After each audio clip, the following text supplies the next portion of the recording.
Bismillahirrahmanirrahim. Assalamualaikum warahmatullahi wabarakatuh.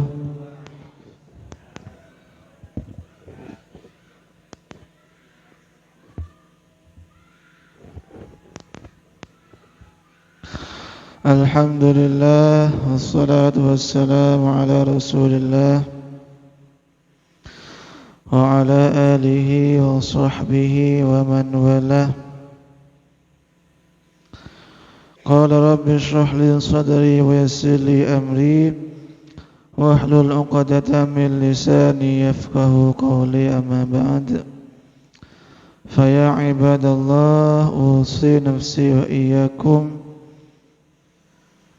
bitaqwallahi faqad fazal muttaqun wa la tamutunna illa wa antum muslimun.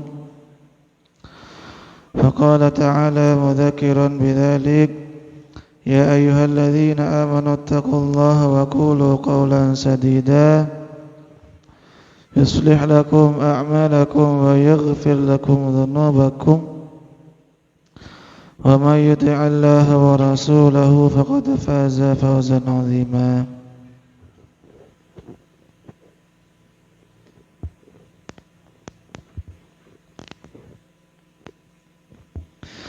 Bapak Ibu rahimakumullah, alhamdulillah kita masih diperjumpakan kembali oleh Allah dalam majlis ini, sedikit belajar ayat-ayat atau firman Allah Subhanahu wa taala di dalam Al-Qur'anul Karim, dan semoga dicatat amal ibadah berpahala di sisi Allah Subhanahu wa taala. Amin. Pada kesempatan kali ini Bapak Ibu, kita masih di surah Ali Imran, surah ketiga ayat 98 sampai 100 insyaallah. Ada sekitar 3 ayat. Kita bacakan ayatnya. A'udzubillahi minasyaitonirrajim. Bismillahirrahmanirrahim. Qul ya ahlal kitabi lima takfuruna bi ayatillah wallahu syahidun ala ma ta'malun. Kata Allah, qul, katakan Muhammad, ya ahlal kitab, wahai ahli kitab, yaitu Yahudi dan Nasrani, lima takfuruna bi ayatillah, kenapa kalian ingkar terhadap ayat-ayat Allah Subhanahu wa taala? Wallahu syahidun ala ma ta'malun, padahal Allah syahidun, menyaksikan atau tahu, ala ma ta'malun, apa yang kalian perbuat atau apa yang kalian lakukan. Jadi Bapak Ibu rahimakumullah, di ayat yang 98 ini Nabi kita Muhammad sallallahu alaihi wasallam diminta oleh Allah untuk mempertanyakan sikap dari orang-orang Yahudi dan Nasrani atas keingkaran mereka terhadap ayat-ayat Allah Subhanahu wa taala. Padahal Allah sudah menjelaskan sedemikian jelasnya kepada mereka tentang kebenaran agama Islam, termasuk juga kerasulan Nabi kita Muhammad sallallahu alaihi wasallam. Jadi selepas Allah menjelaskan membantah persepsi atau asumsi orang-orang Yahudi dan Nasrani, selepas Allah menjawab tuduhan-tuduhan mereka, maka Allah kemudian mempertanyakan sikap mereka. Lah, kok masih kalian ingkar, kata Allah? Kok kalian masih kafir, kata Allah? Kok kalian masih menutupi kebenaran? Padahal semuanya sudah dijelaskan sejelas-jelasnya, dijelaskan sebaik-baiknya oleh Allah Subhanahu wa taala. Dan tentunya seperti yang disampaikan di pertemuan-pertemuan yang lalu, tentunya banyak kekafiran, banyak bentuk-bentuk kekafiran, bentuk-bentuk pengingkaran yang dilakukan oleh orang-orang Yahudi dan Nasrani. Tentunya kekafiran mereka kepada Allah Subhanahu wa taala dan dusta mereka kepada Allah Subhanahu wa taala. Kita sedikit mengulang Bapak Ibu rahimakumullah. Sempat kita belajar kemarin di pertemuan-pertemuan yang lalu bahwa sebetulnya orang-orang Yahudi dan Nasrani sebetulnya mereka mengenal atau mengenali Nabi kita Muhammad sallallahu alaihi wasallam sangat mengenal Rasulullah sallallahu alaihi wasallam, bahwa mereka sebetulnya tahu bahwa Muhammad ini adalah utusan Allah yang terakhir, tetapi tetap diingkari.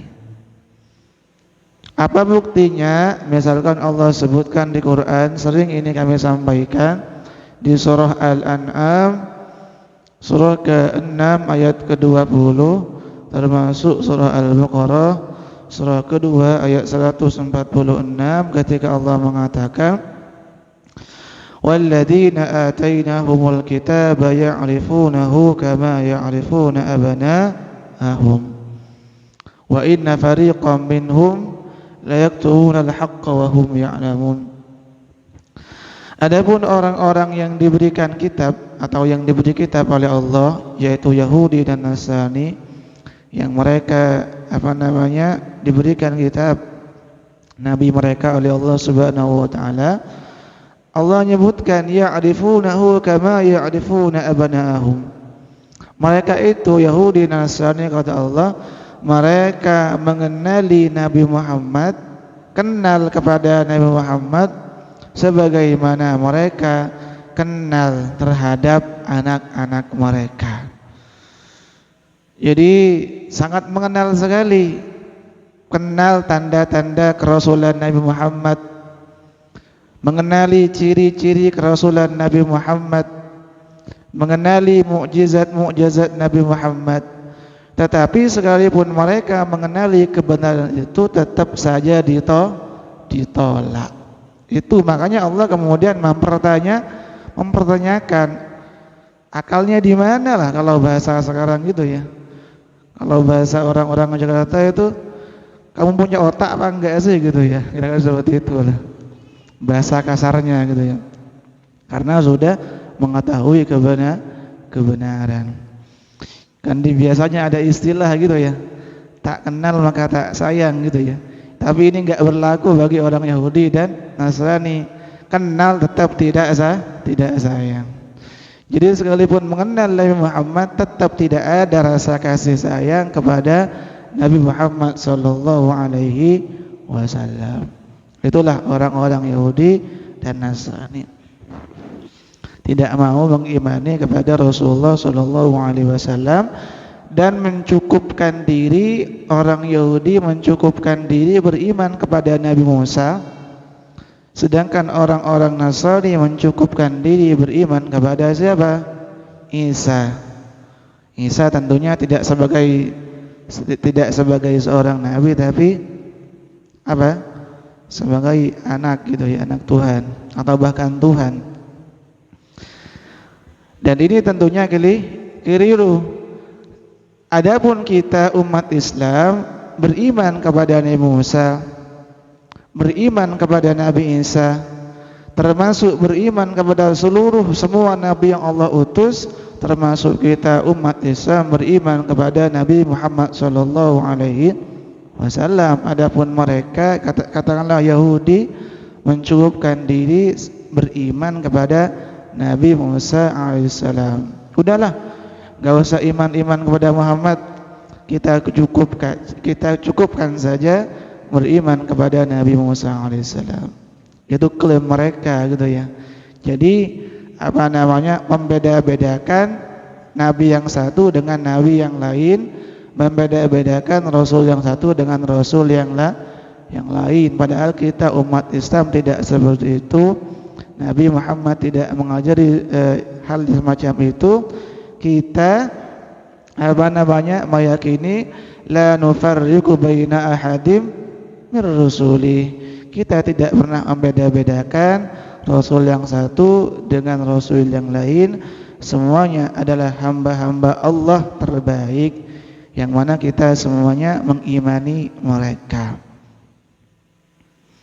Berkaitan dengan membeda-bedakan Nabi yang satu dengan Nabi yang lain, Allah sebutkan misalkan di surah An-Nisa ayat 150, kata Allah, innal ladzina yakfuruna billahi wa rusulihi wa yuriduna ay yufarriqu bainallahi wa rusulihi wa yaquluna nu'minu ba'di wa nakfuru ba'd wa yuriduna ay yattakhidhu baina dzalika sabila.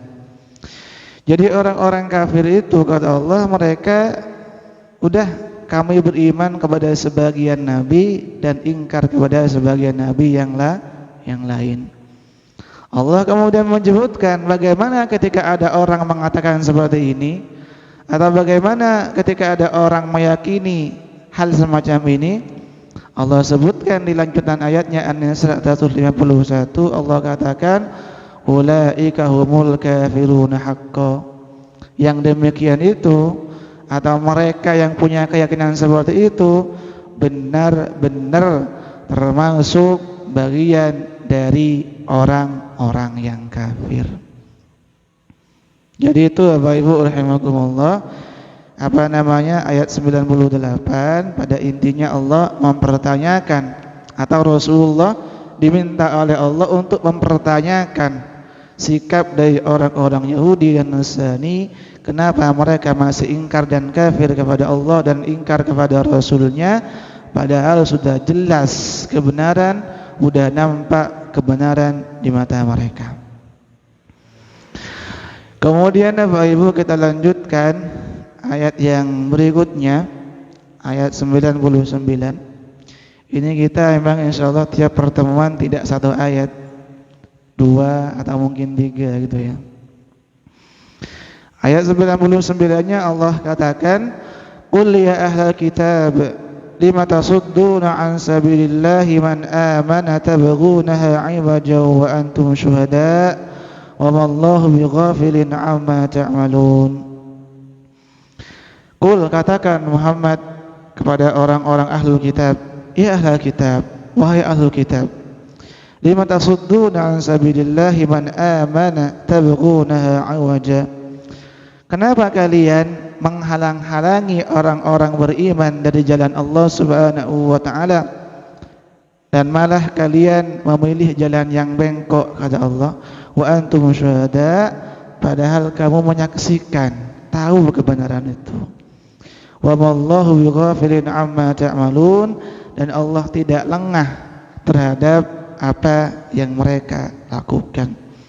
Jadi ini jelas sekali lanjutan dari ayat yang sebelumnya.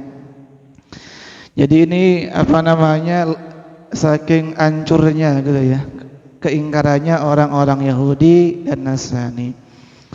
Jadi selepas mereka ingkar terhadap ayat-ayat Allah Subhanahu wa taala, mereka juga mengajak orang lain untuk ingkar kepada Allah Subhanahu wa taala. Ini kacau ini sebetulnya.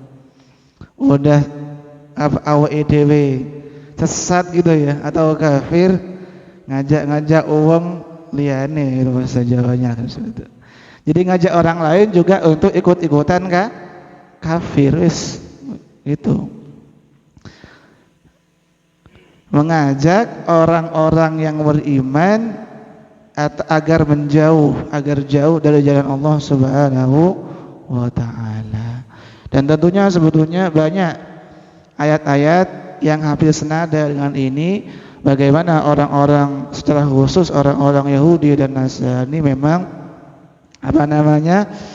berkeinginan kuat, semangat getol untuk menggelincirkan orang-orang beriman, menjauhkan orang-orang beriman dari jalan Allah Subhanahu wa taala.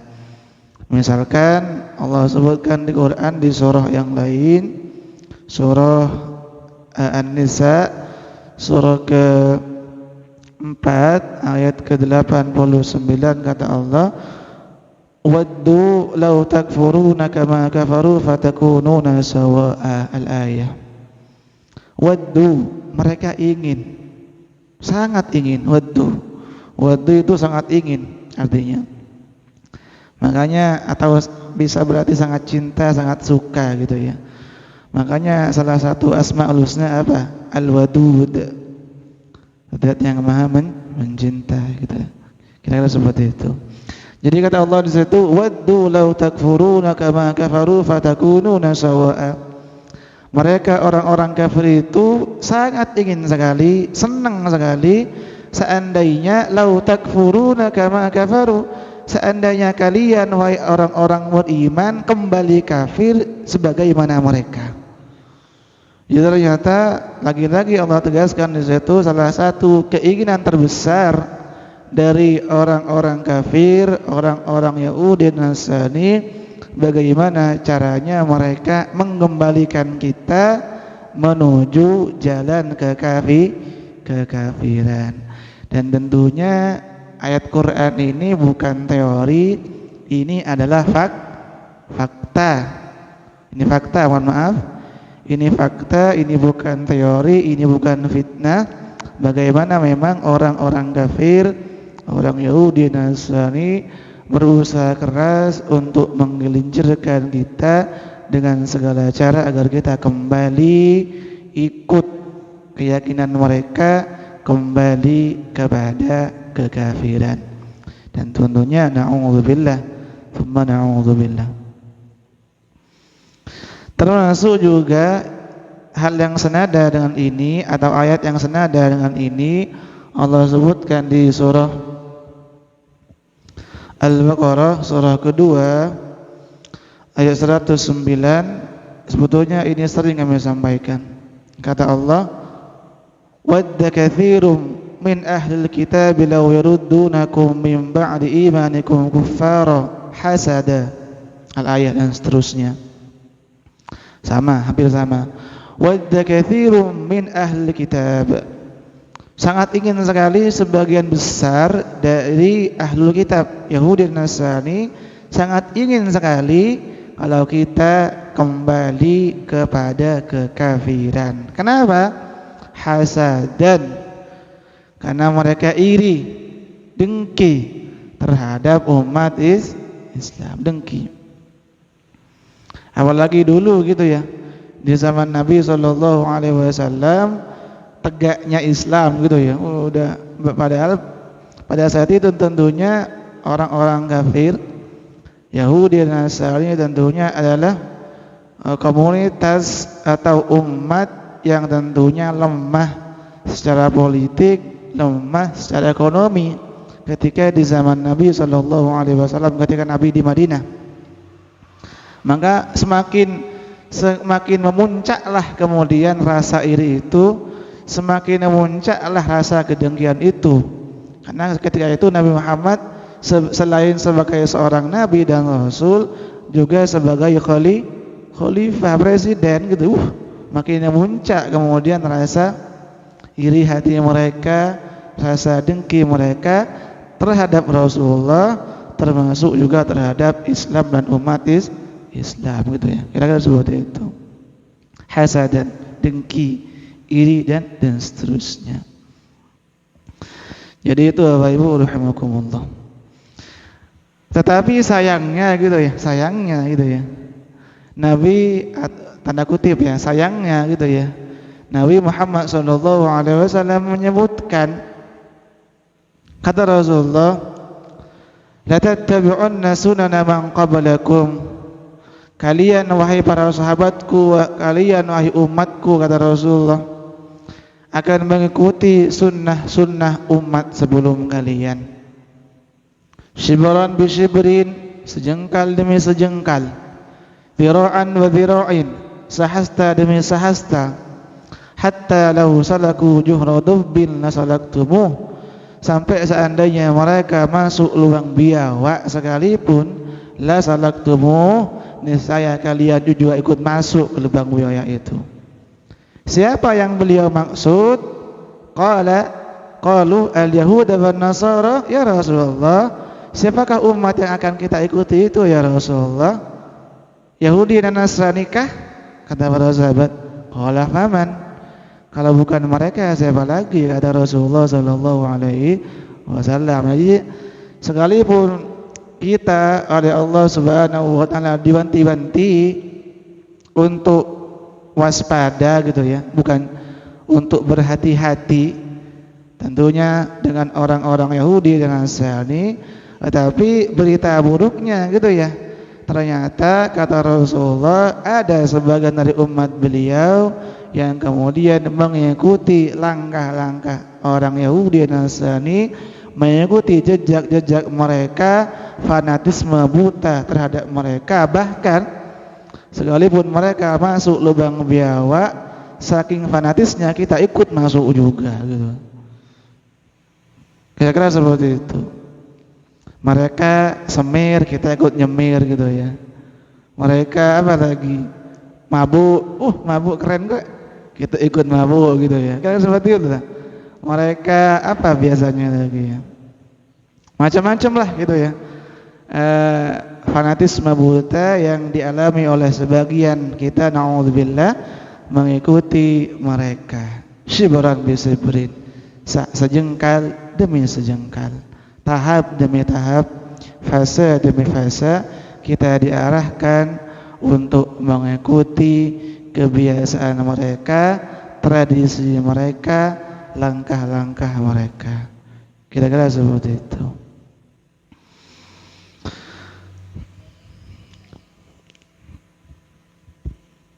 Bahkan Allah Subhanahu wa taala menyebutkan di Quran di surah Al-Baqarah juga, ayat yang terkenal sekali, kata Allah Al-Baqarah 120, Allah nyatakan walan tarda 'anka al-yahud walan nasara hatta tattabi'a millatahum. Al-ayah.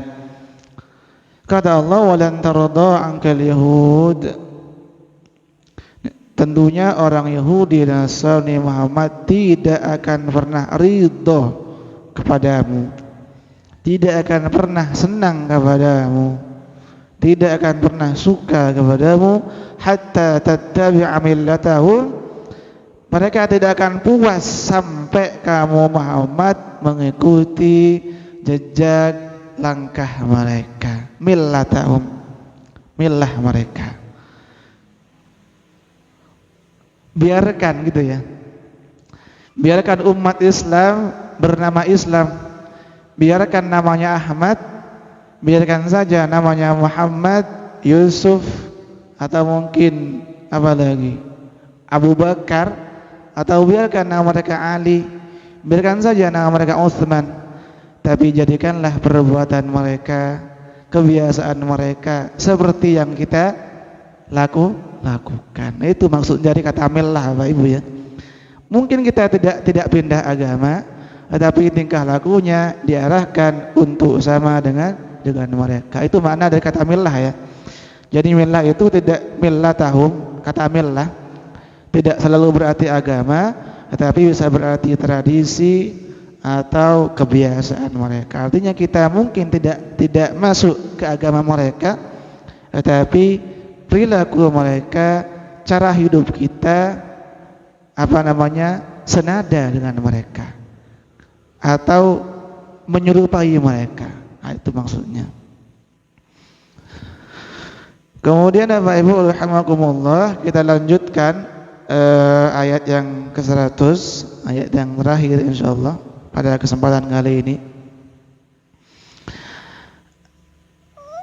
Kata Allah di sini, ya ayyuhalladzina amanu, duhai orang-orang beriman. Ini kita dipanggil oleh Allah nih. Yang merasa beriman ini dapat panggilan dari Allah ini, gitu ya. Wahai orang-orang beriman, duhai orang-orang yang menyatakan beriman kepada Allah dan Rasul-Nya.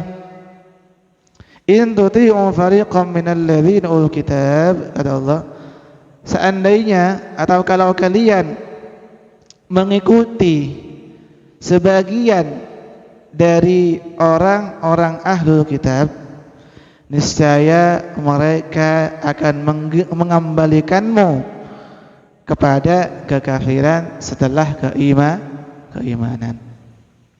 Jadi setelah Allah kemudian menjelaskan kekafiran orang-orang Yahudi dan Nasrani termasuk usaha mereka untuk menggelincirkan kita, maka sangat wajar kemudian Allah Allah meminta kepada kita untuk berhati-hati.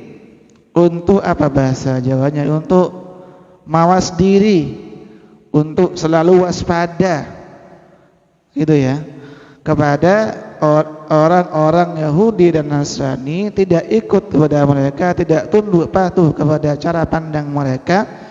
Kalau itu dilakukan, kata Allah, mereka sebentar lagi akan menjadikan kita atau menjadikan kita sebagai bagian dari orang-orang kafir, padahal kita sudah menyatakan keimanan. Jadi ini sangat penting gitu ya, Bapak Ibu rahimakumullah, pesan dari Allah Subhanahu wa taala. Kita diminta, dibantu oleh Allah Subhanahu wa taala untuk tidak membebek, tidak fanatisme buta terhadap orang-orang ahlul kitab Yahudi dan Nasrani. Kalau itu dilakukan, na'udzubillah, kita bisa saja kembali lagi ke masa-masa di mana kita ingkar kepada Allah Subhanahu wa taala.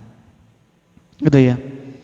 Karena bagaimanapun sebagaimana tadi kami sampaikan gitu ya, orang-orang kafir, orang-orang Yahudi tidak henti-hentinya melakukan segala cara untuk menggelincirkan kita.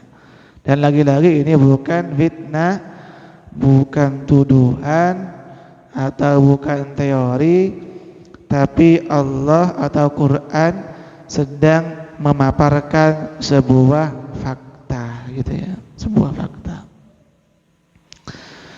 Misalkan Allah sebutkan di surah yang lain berkaitan dengan usaha yang sedemikian getol dari orang Yahudi untuk menggelincirkan kita. Allah sebutkan di Quran, misalkan surah Al-Baqarah surah kedua ayat 217 gitu ya, kalau tidak salah. Panjang ayatnya sebetulnya, di pertengahan. Kata Allah di situ, wala yazaluna yuqatilunakum hatta yaruddukum an dinikum in istata'u. Ini panjang ayatnya Bapak Ibu, ini ada di tengah-tengah ini. Panjang ayatnya. Kata Allah di situ, wala yazaluna yuqatilunakum, dan mereka tidak henti-hentinya berusaha,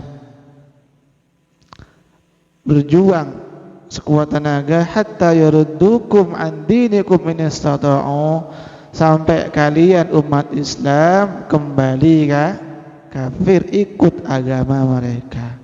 Bayangkan loh, orang yang udah tahu kebatilan, orang kafir saja, orang batil saja semangat mengkampanyekan kebatilannya gitu ya. Tentunya orang yang udah tahu kebenaran sangat layak juga gitu ya untuk semangat dalam mengkampanyekan kebenaran yang dia yakini gitu ya.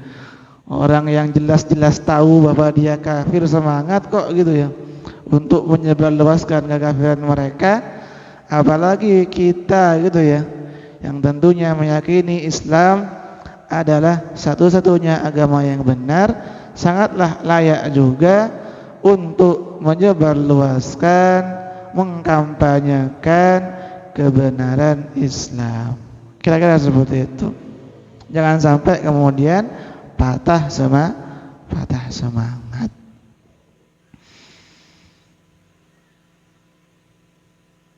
Termasuk juga wanti-wanti dari Allah Subhanahu wa taala agar kita tidak mengikuti orang-orang kafir. Allah sebutkan misalkan di surah surah Al-An'am surah ke-6 ayat 116, kata Allah, wa in tuti aktsara man fil ardi yudilluka an sabilillah. Al-ayah. Seandainya engkau Muhammad mengikuti sebagian besar umat manusia, niscaya mereka akan menyesatkanmu, memalingkanmu dari jalan Allah Subhanahu wa taala. Jadi itu. Jadi sebagian besar umat manusia beriman atau kafir? Ya kafir lah gitu ya.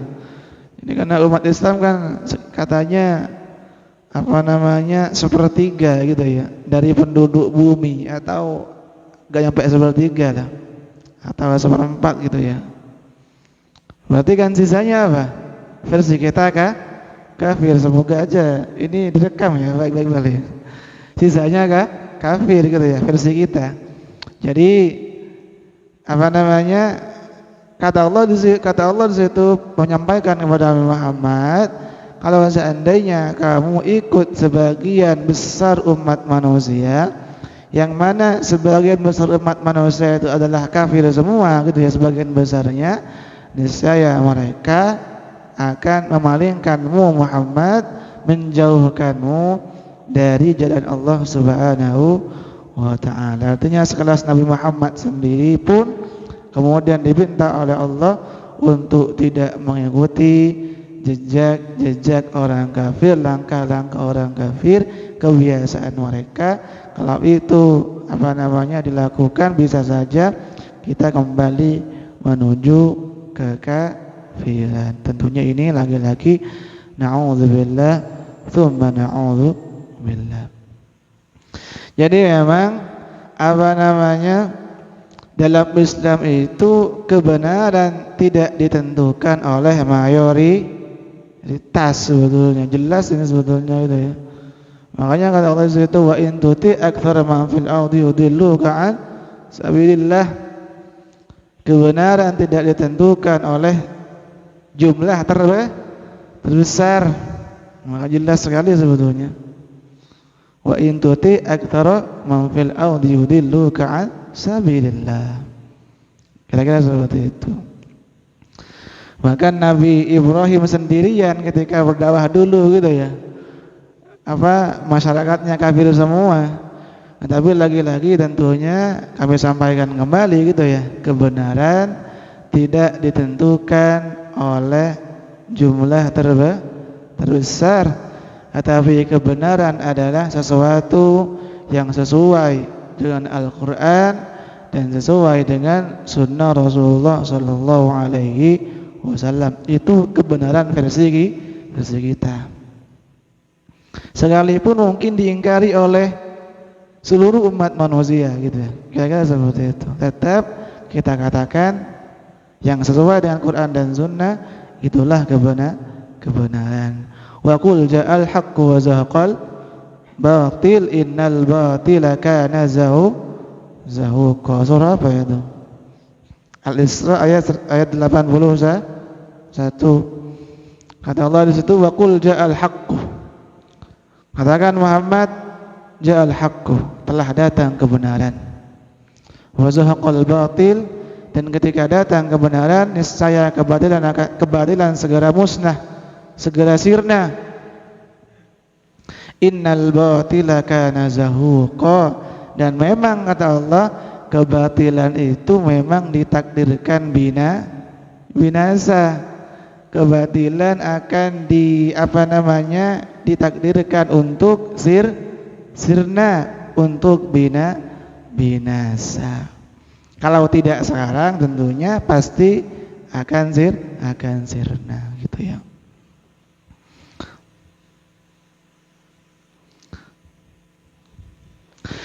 Kira-kira itu Bapak Ibu rahimakumullah yang bisa kami sampaikan pada kesempatan kali ini, dari ayat 98 sampai ayat 100. Pada intinya kita diminta oleh Allah Subhanahu wa taala untuk waspada, hati-hati terhadap orang-orang Yahudi dan Nasrani, tidak ikut kebiasaan mereka, jejak-jejak mereka, tradisi mereka. Kalau itu dilakukan, kemungkinan terbesarnya kita ikut ke dalam kekafiran mereka. Walaupun mungkin terakhir mungkin perlu kami sampaikan juga gitu ya. Tetapi tentunya Islam bukan berarti menolak tradisi yang muncul dari luar, Bapak Ibu ya. Tentunya tidak. Tentunya Islam sangat welcome, sangat menyambut apapun yang datang dari luar selama apa? Selama sejalan dengan apa? Sejalan dengan Al-Qur'an dan sunnah, tidak menabrak Al-Qur'an, tidak menabrak hadis Rasulullah sallallahu alaihi wasallam. Misalkan perkembangan teknologi, umat Islam perlu menerima itu atau tidak? Bolehlah gitu ya. Selama tentunya dipakai sesuai dengan tuntunan Islam. Jadi yang maksud tidak ikut orang Yahudi Nasrani itu berkaitan dengan hal-hal yang sekiranya mengganggu keberagamaan kita umat Islam ini. Adapun hal-hal yang muncul dari luar Islam yang tidak melabrak syariat kita, tidak melabrak tuntunan Islam, maka tidak ada salahnya untuk diterima. Seperti apa dulu di masa penjajahan, celana mungkin ya, kira-kira seperti itu atau apalah kira. Jadi ada beberapa mungkin tradisi budaya yang muncul dari luar yang kemudian datang atau dibawa ke komunitas muslim, tetap kita bisa menerima dengan catatan tadi sejalan dengan Al-Qur'an dan sunnah. Termasuk juga budaya lokal. Islam jelas sangat menerima budaya lokal, tentunya lagi-lagi ketika sejalan dengan apa? Dengan Al-Qur'an dan sunnah. Kalau tidak, yang ngapain gitu ya? Tentunya kita tidak menerima budaya apapun yang tidak sejalan dengan Islam. Seperti misalkan itu kalau di Madura ada karapan sapi, tahu Bapak Ibu ya? Itu kan pada prakteknya di sebagian perlombaannya itu kan ada unsur menyakiti gitu ya. Unsur menyakiti hewan dan seterusnya. Tidak bisa dengan dalih cinta budaya, kita perlu lestarikan budaya Madura ini yang karapan sapi. Tidak bisa seperti itu. Sekalipun saya orang Madura gitu ya, kira seperti itulah. Tetapi ketika budaya itu menabrak syariat, tentu yang kita dahulukan adalah syariat. Akan tetapi ketika kita menolak budaya karapan sapi itu bukan berarti dikatakan Sofyan enggak cinta Madura gitu. Ya begitu juga. Artinya yang kita sampaikan di situ adalah hal-hal yang tentunya melanggar tuntunan syariat. Bisa dipahami ya Pak Ibu? Jadi tetap standarnya adalah Al-Qur'an dan sunnah itu sebetulnya. Apa kalau sekarang kearifan lokal katanya ya, atau kearifan lokal atau budaya lokal boleh diterima ketika sejalan dengan tuntunan syariat Islam. Jadi itu Bapak Ibu rahimakumullah yang bisa disampaikan pada kesempatan kali ini. Semoga bermanfaat dan dicatat amal ibadah berpahala di sisi Allah Subhanahu wa taala. Kita tutup perjumpaan kita kali ini dengan kafaratul majlis. Subhanakallahumma wa bihamdika asyhadu an la ilaha illa anta astaghfiruka wa atubu ilaik. Assalamualaikum warahmatullahi wabarakatuh.